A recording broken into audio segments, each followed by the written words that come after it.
My good friend Andrew and I decided to go see the Batman together, so now we're gonna give you a full review of the movie. Dude, Andrew, how are you doing today? I'm good. I've been home from the airport for around 2.5 hours. Haven't even showered yet, but I want to talk about the Batman. Hey, that is the best way to get back home. We saw the movie approximately a week ago. I'm going to watch it again tonight, but we're going to give you... tomorrow. You're going tomorrow. That's perfect. That's perfect. We'll definitely do a round two later this week, but we're gonna give you our first impressions based on our experience. We got to see it early because we got to see our friend host a huge event, our boy Straw Hat Goofy, and that was an amazing experience just from meeting Andrew, meeting all the other creators. That was super fun, but we also got the chance to see the movie, and it was awesome. So we're gonna try to keep this organized. First of all, we're going to cover, obviously, our first impressions. So how did you feel about the tone of this film? I need to preface this with one thing. Go. And the one thing is that I have never liked Batman. People who follow me know this.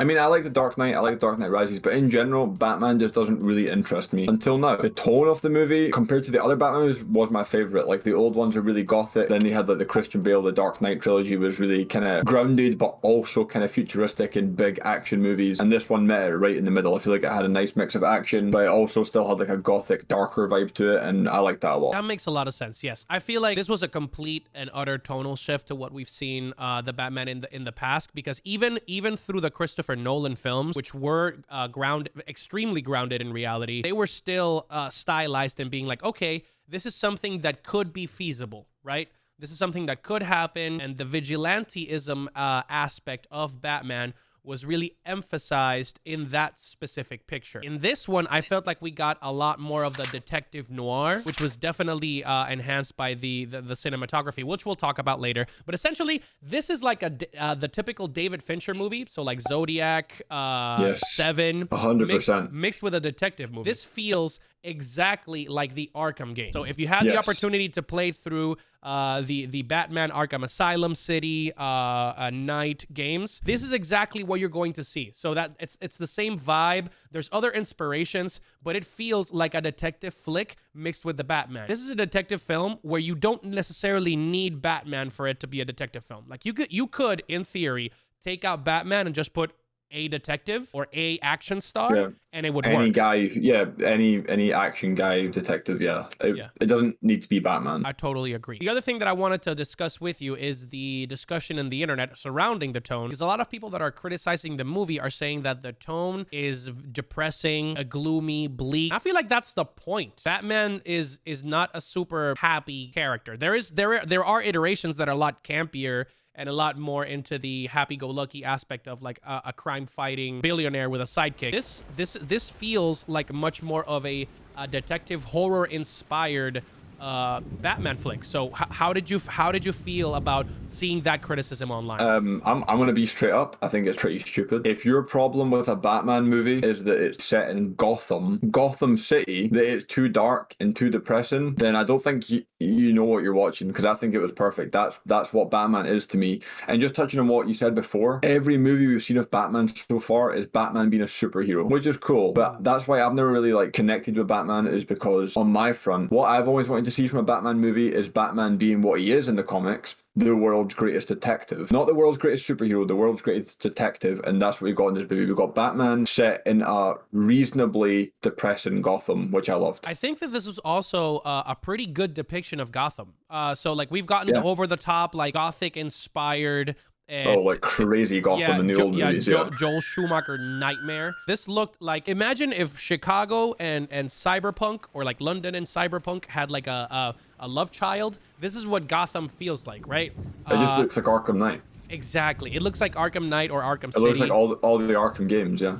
So that's the type of deal that you're getting. But the big thing that we are missing, the key factor, which is what I wanted to segue into the setting, is that this is year 2 Batman. So we finally get a live action adaptation that doesn't show you how Martha and Thomas Wayne passed away. you get to see Batman Thank being God. Batman. So he already went through the trauma, went through the training, and now he's dealing with it, right? So slight spoilers. I mean, if you're watching this review, you know that there's spoilers ahead. So in this movie, the character of Batman does not exist. He has embodied the persona of vengeance, and that's the key part about the film, right? The center of the film is that this is a Batman set in a year 2 version where he is still grasping the responsibility of being the hero that Gotham needs, while still using it as his own personal way of coping with the way that the city failed him, right? The way that the ideals that he has for his parents, and how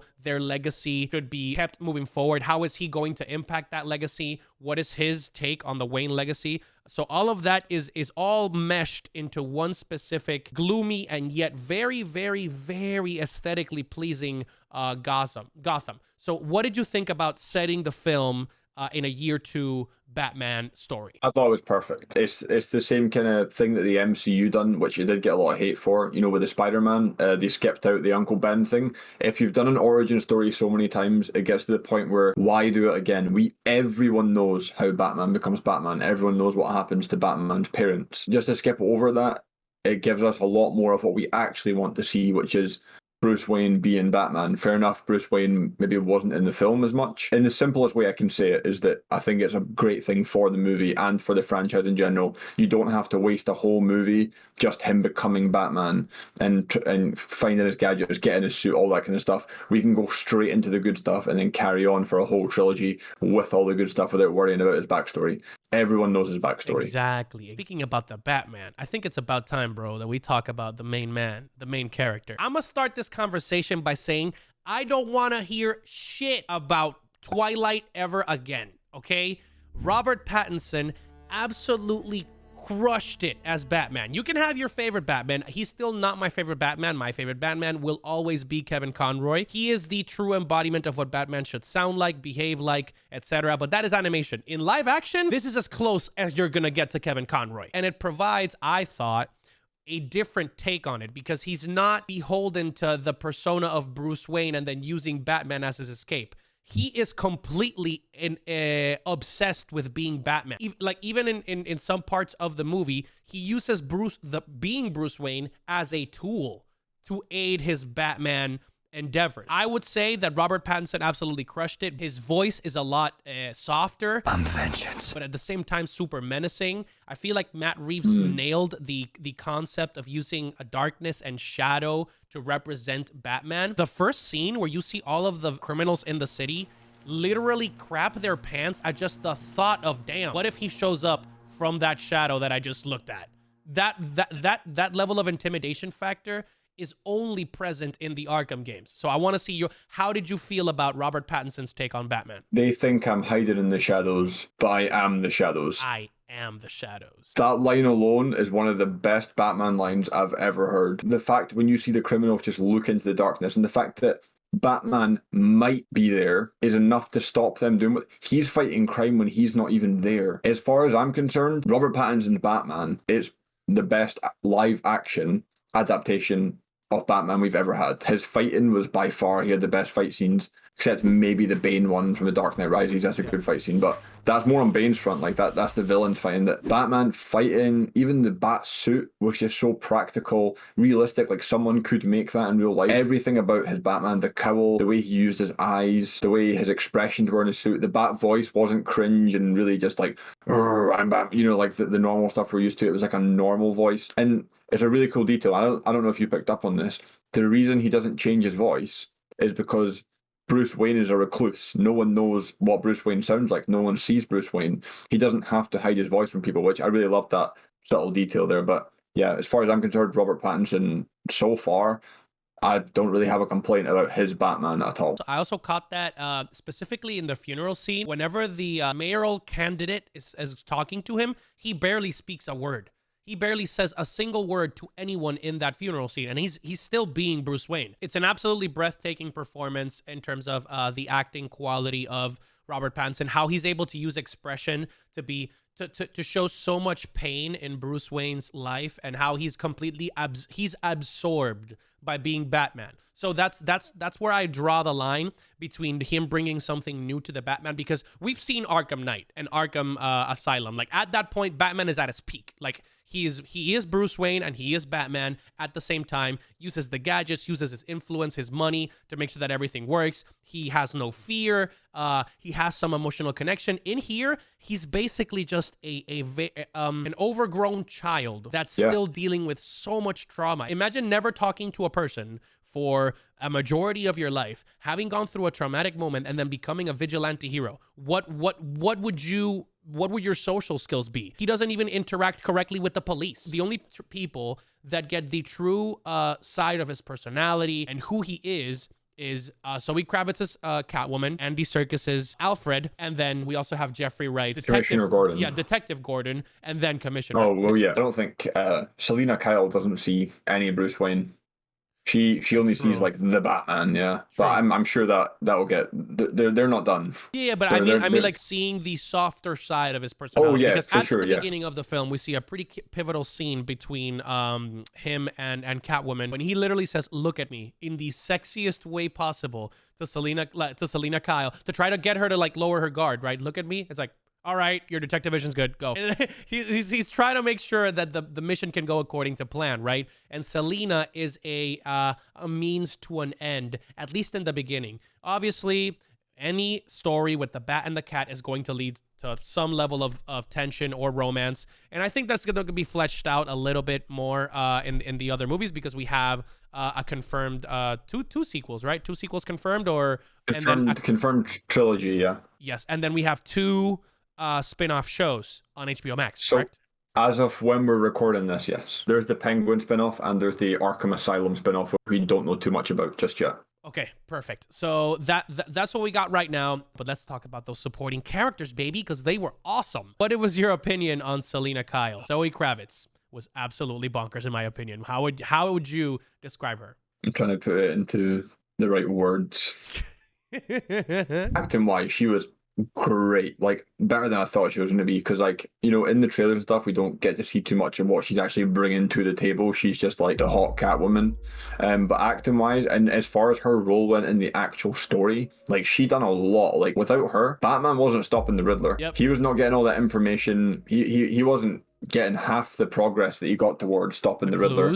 And just a lot of that came from Selina Kyle, so she was a lot more important than I thought she was going to be. I thought they were just throwing her in as like they do in every Batman movie, just to be like the hot Catwoman that's really mysterious and comes and goes and doesn't really serve a huge purpose, but she was a lot more important, and I think she had done a great job. By far the best Catwoman we've had so far. Michelle Pfeiffer is great too, but Anne Hathaway was also good. I would say Anne Hathaway was good, but this one felt different. Yeah, like she was just really important. Without her, the movie doesn't work. She is pivotal to the whole plot of the movie, which I love. Going off of that, I think one of the key factors that we have to discuss is the fact that this Batman is not the typical one that people try to advocate towards. So people always say that like, with enough prep time, Batman can defeat any enemy, overcome any obstacle. In this case, it doesn't even matter how much prep time he has, because he can't outsmart the Riddler by himself. And that's because he doesn't have that much experience. So he relies on the feedback of other people that are in the same wavelength, in the same mindset,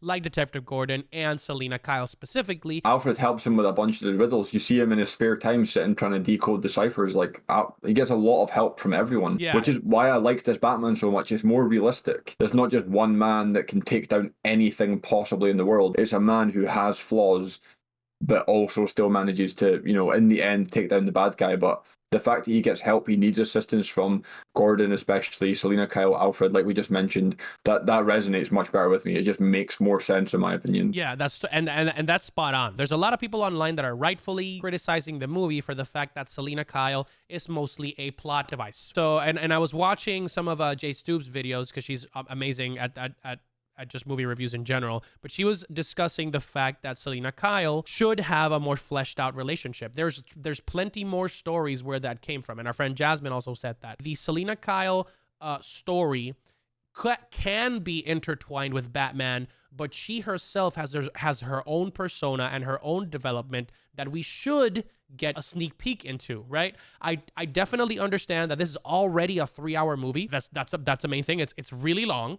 The other thing is that we already have a bunch of side projects that are meant to show the development of these characters. So I thought that this was a great way to introduce her. The only thing that I was a little bit, not angry, but had a little bit of discomfort with is the MacGuffin reveal at the end that like they had Falcone be her dad. Spoiler alert again. So John Turturro, who you've seen in many other movies, including the Transformers movies, is playing Falcone. So he is revealed to be Selina Kyle's dad, and he meets his grisly demise, right? But she has to make a choice to protect herself and try to help Batman accomplish his goal, or the personal vendetta. That's the main character arc, I would say, right? So it culminates in her choosing not to kill her father, right? That's where her character arc ends within this film. But I feel like they could have done so much more and not just used Falcone as the vehicle to get there. How do you feel like we could expand upon Selina Kyle's character? It's a tough question. It's a complicated character to expand on. Obviously, the end of the movie, they do the Fast and Furious, they go their separate ways. She's definitely going to show up in the future, and I'm sure that it will be brought up that she's Falcone's daughter. I don't know how they're going to tie her in to the next couple movies or where she's going. They might do a spin-off. I heard rumors that there could be a Catwoman kind of project that could do that for us.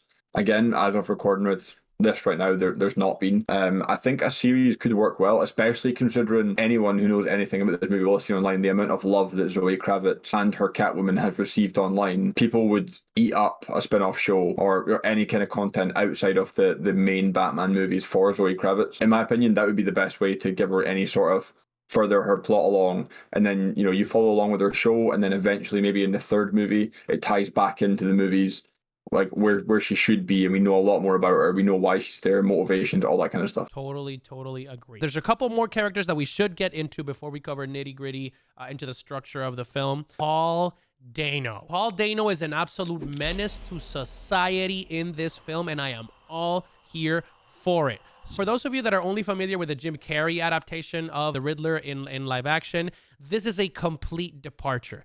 I feel like this is the embodiment of the Zodiac Killer mixed with Jigsaw from Saw.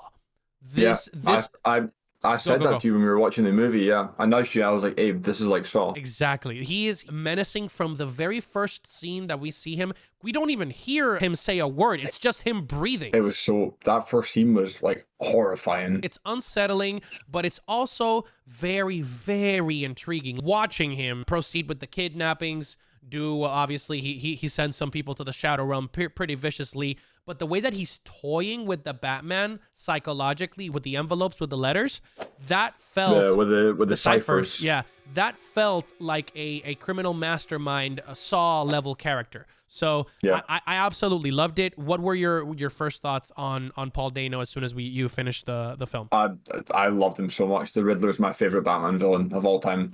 I love the Jim Carrey version. I love the Camp Riddler. I think he's cool, but to see a really horrifying, dark, scary Riddler, the Zodiac Killer obviously is the main inspiration. I can't wait to see more of him, quite frankly. I loved Paul Dano as a Riddler. I love the Riddler in general, and I really loved the darker, scary horror element, real life grounded version of him. I know that he's had some complaints that it's like too realistic and it doesn't seem like the Riddler anymore. Personally, I don't care. It's different. I'm open to see different things. I'm here for it. I totally agree. And the big thing about this Riddler is that he's completely challenging Batman on the same level. I'm not saying he's as good as Heath Ledger, but he's challenging Batman psychologically at the exact same level. I feel like the biggest comparison, this is always going to be compared to The Dark Knight. This is so good that it's going to be compared to The Dark Knight as soon as we get to another interpretation.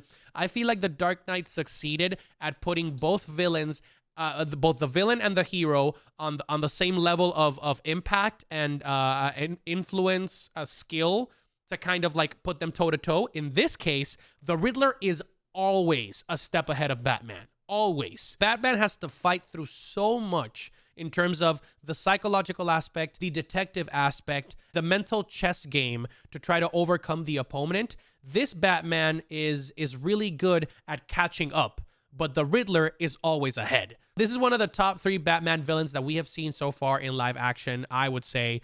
And there's a lot of room for him to grow as well. It's classic Batman too. The whole movie didn't kill one person. I'm so glad they kept the Riddler alive. Like I said, I'm very excited to see more from the Riddler. He's going to go from a grounded version to slightly crazier in the next movie, because he's been beaten now. He was so calm and relaxed because he was one step ahead. He's been beaten. He's been caught. Now he's got a vendetta. Before it was against rich people. It was against Bruce Wayne. Now it's against the Batman. The thing is, there's so much to talk about. Speaking of another villain, I didn't even like the beauty of this film as well is that you have so many moving parts, and you have 2 major Batman villains, and it feels like they're just blended in together because it feels like they're working together in some way, shape, or form. There's an ongoing narrative that you think they're working together, but it turns out they're not. We are, of course, talking about possibly one of the best transformations we've seen for a film in a while. Colin Farrell. Yeah, you're right. Playing the Penguin.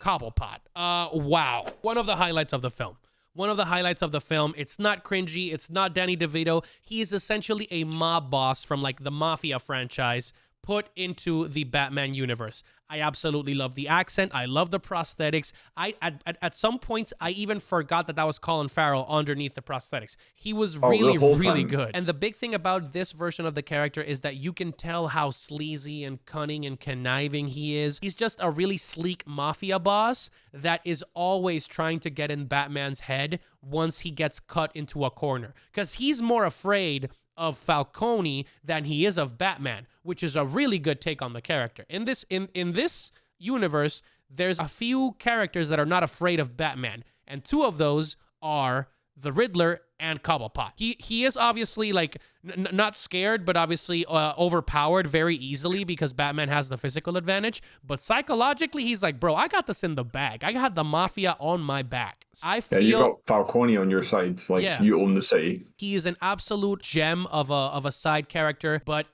to me, the biggest side character, Jeffrey Wright. Jeffrey Wright was such a beauty as Detective Gordon. What did you think about this portrayal of the iconic Commissioner to be, I would say? I'm not going to say my classic is the best adaptation of all time. It's definitely up there. There was not forced humor, but there was a lot of humor involving Commissioner Gordon. The one that comes straight to the top of my head is, when he punches him and he goes, "Oh, you could have held back a little bit." He goes, "I never." That was so fun. I loved that part. Commissioner Gordon or Detective Gordon and Batman dynamic is great. Like they're literally working shoulder to shoulder on these cases. He trusts Batman more than the police department, and rightfully so, because they're all tucked in Falcone's back pocket. I really liked the Commissioner Gordon. I enjoyed his performance. It wasn't like the most moving, emotional, mind-blowing thing I've ever seen, but I thought it was pretty solid. I liked it. I feel like one of the best scenes that encapsulates their relationship, and this was one of my favorite scenes in the movie, is when they're doing the first ever detective session, going over the murder of the mayor candidate. And they're going back and forth, like Batman and Gordon are going back and forth into like the clues, the blood splatter, the murder weapon. What could this be? What could the cipher mean? Going through the envelopes, like that kind of back and forth between Jeffrey and Robert Pattinson was absolutely chef's kiss. There's very few actors that can pull off a duo dynamic like this. My personal favorite is Gary Oldman. Gary Oldman is my favorite Gordon because of how he portrayed that. But this is quickly becoming one of my favorite characters. How did you feel about Gordon taking on that mentor / sidekick role, the detective aspect? Again, I thought it was great. They worked shoulder to shoulder. Like I said before, trusting him more in the police department. I thought it all was really good. There's also, I don't know if you caught this, the guy at the very start, with the clown paint on, he had half and half. That's the same guy that's in Titans that plays Dick Grayson. And people are kind of going around in that one scene. He has a red hood. Oh. I just saw this earlier, so I'm just putting it out there. If they were going to do a Barbara, there would have been some tiny throwaway line of like, "I need to get back to my wife and kids," or something that would just let you know there is a daughter that exists. And there was nothing for that. I feel like there was a few little pushes showing you that he cares towards, like, he spared the kid at the start who was obviously on the wrong path. I feel like they're pushing us down the male sidekick line more than the female, because we already got the Selena Kyle for that. For sure. I totally agree. And again, I would love either of those. The Red Hood, in this style, it fits. In this style, it fits. We've talked about almost everybody. I think Alfred had a slightly less important role, but I feel like he was Oh, for pretty sure. impactful just in his performance as well. Alfred's only role was just to show you that Bruce Wayne is somewhere in Exists. there. Yeah. Yeah. Story-wise, this was heavily inspired by Batman Year One, The Long Halloween. What can we see from the future? I think that the best way to follow this story up is to introduce another villain or go through, for example, Cobblepot becoming more of the Penguin mastermind, I would say, now that Falcone's dead, and bring in Hush. When you're learning about Martha and Thomas Wayne's past and how they have secrets and dirt, that kind of stuff, it flashes up Hush written on a piece of paper, which is obviously, if people who are watching don't know, it's Bruce Wayne's like hidden secret brother who is a Batman villain. So that Batman villain makes a lot of sense considering that he's still developing his skills. And we'll talk about the true ending of this trilogy that could happen. And the whole Hush thing makes sense considering they made such a massive point that his parents aren't perfect, that they have secrets, they've hidden things, they've done things that are a little bit dirty. It fits in perfectly with why wouldn't they also have hidden a brother from him, you know? Yeah, and they also explained it that like Martha Wayne needed psychological help and Thomas Wayne was in disarray. Sure. What was the foundation that the Waynes were financing? They just gave $1 billion to charity basically to rebuild the city and to help fix it, and everyone was just tapping it for money. Yeah, there's basically a hidden fund for the city to try to have less privileged kids and orphans kind of taken care of. And after Thomas Wayne died, they started tapping that for money and trying to feed as many mouths as they could feed in the underground. And that's why the Riddler, who was a part of the drug-infested streets, all of that stuff, that's how he became to be. This is essentially a live-action Arkham. There's nothing that's closer to than Arkham. And then we've already talked about the detective aspects, the Chinatown, the Zodiac 7. So that's what you're going to get in terms of influences. The big thing that we want to talk about now is style, the music, the sound design. Talk to me about your reactions to that. I know that you don't even need me to talk to you about this. We, if no one knows, we spent the week together after the movie. Every single day, out of nowhere, bum, bum, bum. It's been on repeat in my head. That theme is one of the best use of a theme in a movie. The whole movie, every time something intimidating's happening, they're letting you know that Batman is at the center of it. Every time that played, I got like goosebumps, my hair standing up on my arms, like every single time. And then they mixed it in with Ave Maria with the Batman theme. Chef's kiss. It's still stuck in my head a week later. Another thing that I didn't notice until recently is that there's also a lot of Nirvana. So if you guys didn't know, Matt Reeves wrote and directed this film, and he was listening to Nirvana all throughout the time that he was making the story. That's why you see so much of like the Kurt Cobain aesthetic. So the mixture between Nirvana and a near perfect Michael Giacchino score, it was absolutely breathtaking. The way that they would switch from a Spanish guitar slow version of the theme into sound effects. It was so good. It was so good. And then there's moments where they're like, the score is happening and you go from that to a buzzsaw and like it flows naturally into it. There's some specific moments that are absolutely majestic in terms of cinematography and musical structure. It's also surprisingly not super dark. Like you can see most of the action, which is great. Which is great. I'm all for I'm saying it's metaphorically dark Gotham, but not physically where I can't see what's going on. Besides the one hallway scene, by the way, one of the best scenes in the whole movie. That thing got me so excited. It's dark, but you can see what's happening, which is perfect. Even the nightclub, very dark. You can see everything very clearly. I hate when I'm watching the movie. You know, when it goes to dark scenes and you're kind of like you're like leaning in trying to see what's going on. That really annoys me. The cinematography, from a filmmaking point of view, every second of it was a wallpaper. Every second of the movie was beautiful. The practical effects too, without overusing CGI, was amazing. I can't praise the cinematography enough. It's one of the things I won't shut up about. And the way that it complements the story. And speaking of that, bro, there's so much to talk about. The action. Let's talk about that Batmobile reveal. Probably one of the best action sets in the movie is the Batmobile chase. We saw a slight peek of it in the trailer. This is by far the most menacing Batmobile introduction that we have seen in any adaptation of the Batman. Like, I felt that shit was alive. The only way that I could describe it is, I don't know if you guys have seen the movie Monster House. It's an old animated movie.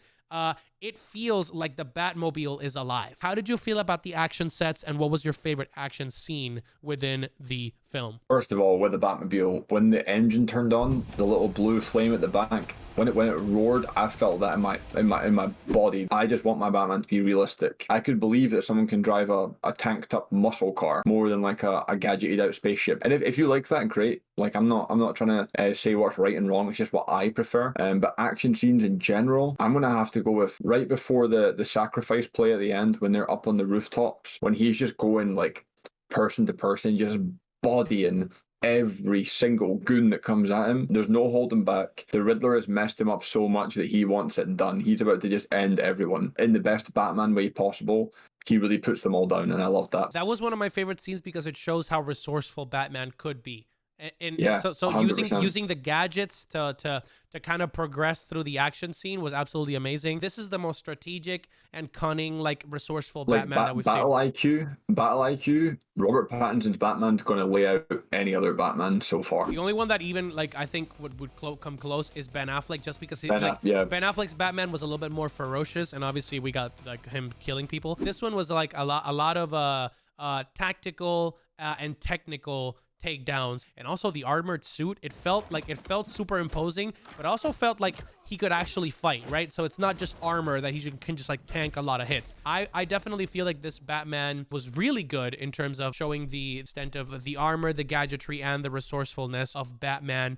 And I would say, but dude, I would still say that my favorite scene visually, action-wise, was the hallway scene. Having Batman fight off goons to the tune of like machine gun blast lighting the way, that it felt like the hallway scene in Rogue One, because they shot it exactly the same. Yeah, you see the elevator open, and then you're like, oh damn, it's about to go down. I would say that my favorite visual moment was that final, like after the sacrifice, where he's like, oh shit, he's still actually getting up, and he's taking people out of the garden with like the flare, like where he's just like visibly like exhausted, crawling through the mud. He's been like, he's in his last ditch effort to stay alive. That moment, right like, there, oof. that was the defining moment where he went from vengeance to hope. That bit right there, when he made the sacrifice play and plunged into the water, that was the exact turning point in the movie, where in his head he thought, I can't be vengeance anymore, but to save the people, that's you giving the people hope. It's not your personal battle anymore. It's the battle of like Gotham. You're helping the people of Gotham. And I love the fact that this is year 2 Batman, because like he's not fully fleshed out in terms of his full equipment. Like the Batarang is just a one-off Batarang. Like the chest plate is his only like Batarang used for as a tool. The most important tool. He saved everyone with it. The costumes were also top-notch. I do feel like the evolution of the characters is gonna lead to like bigger and better costumes. I feel like I would like to see a little bit more of like a cowl on Catwoman. It fits that her, like it's just a ragtag little stocking that she uses at the top, but like I want to see a little bit more. Also, this is just like my take on it. The Riddler right here, this costume was scary. I love the green suit. I love the swarf, the cane, all that kind of stuff. I totally agree, and I think it's time that we talk about the ending of this film, because there's no post-credit scene. Batman does succeed, but they are setting up a big crossover event in the next film. So do you want to give the people a little breakdown of what we saw? We see Barry Keoghan, a young actor, as an unnamed Arkham prisoner. And I say unnamed Arkham prisoner because technically we don't know who he is. But if I had to go by the messed up hair, the cackle laugh, we all know that Barry Keoghan's playing the Joker, and he's already thinking about teaming up with the Riddler. That could be raps. I don't know how you're going to overcome them. It looks like they're going for an Arkham Knight version of the Joker, the best Joker, the craziest Joker. They're not going to make them the villains for the next movie. He'll be doing something in the background, maybe stopping Batman from beating the main villain, but just pulling strings, just being a menace off screen, setting something up for a massive conclusion, whether it's with the Riddler or whether it's by himself or whether it's with more villains that they recruit along the way, like a Batman Sinister Six or whatever. But the Joker is about to start messing things up. I love how you could see that like the Riddler was already like such a smart character, and the Joker was just playing him like a fiddle, literally manipulating him. Do you think the gang at the start that had the white paint could be Joker goons? If they've already fought before and the Joker's already an established figure, could they be like Joker henchmen or not? I think that they could be Joker henchmen, but I got the vibes that they were like, that was like a skulls and bones. I think the best way to put them together is to do a depiction of the War of Jokes and Riddles storyline, which is literally a team up of the Joker and the Riddler trying to stop Batman. You would have both the psychological and cunning edge of the Riddler, powered by the absolute chaos and unpredictability of the Joker. I was about to say chaos. You took the word out of my mouth. Just the pure torment of the craziness, the unpredictability. There's so many words you can use for it. Of the Joker, you team that up with the IQ of the Riddler. That's going to be tough. The way that I see it, right, we have a very important scene in this film where the Riddler is having one of the victims try to solve riddles in order to survive, right? And Batman is always like, this is the answer. This is the answer. This is the answer. Tell us who the rat is. Like just further the plot along by giving us a really big reveal, and you survive, right? By the time that he decides to make a choice, the Riddler obviously pulls the trigger. I would say that if they had the Joker pulling the strings with the Riddler, they would have had him save, and as soon as he got the reveal, he would still blow him up. Yeah. The Joker would have blown him up. Yeah, I would say that is the best way to end the movie, and to let us know that there's something big coming without it being forced. There's so much in the movie that already sets up, that gives us hints of what comes next. Selena Kyle's part in the GCPD thing, the Hush reference, the Joker. Yeah, there's so many things in the movie that are about to, like, you know, go to more things that we didn't need a post credits. It was nice. It was kind of refreshing to not be like, okay, who's the villain for the next movie, and just be told like there's options. There's a lot of different avenues they can go down, and we just have to wait to find out. I kind of like that. Before we leave, we gotta do it. First of all, give me your rating of this film and rank it with all the other adaptations of the Batman live action. It's the best. Okay. That was easy. Do you think this film is a 10? So is this a 10 out of 10? Yeah. And why is it better than The Dark Knight? It's Batman. The film title didn't miss. The film was called The Batman. I watched 3 hours off of The Batman, the detective, the greatest detective in the world. It was the best ever live adaptation of Batman, and it was in a great movie that looked great, great supporting characters, a great theme, great setups for the future.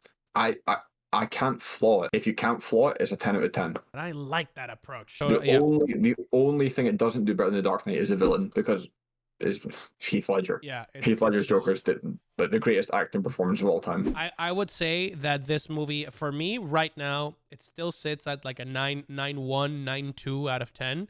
Probably gonna get better with time. This is gonna be my second viewing of it. Right now, I can't even stop thinking about it, and I would give it a 9.2 out of 10 right now. And I would say that this is the best Batman story in live action. So if you want to see a Batman story, this is the movie that you should watch. If you want to see like the best Batman movie, I would still give it to the best DC movie, let's say.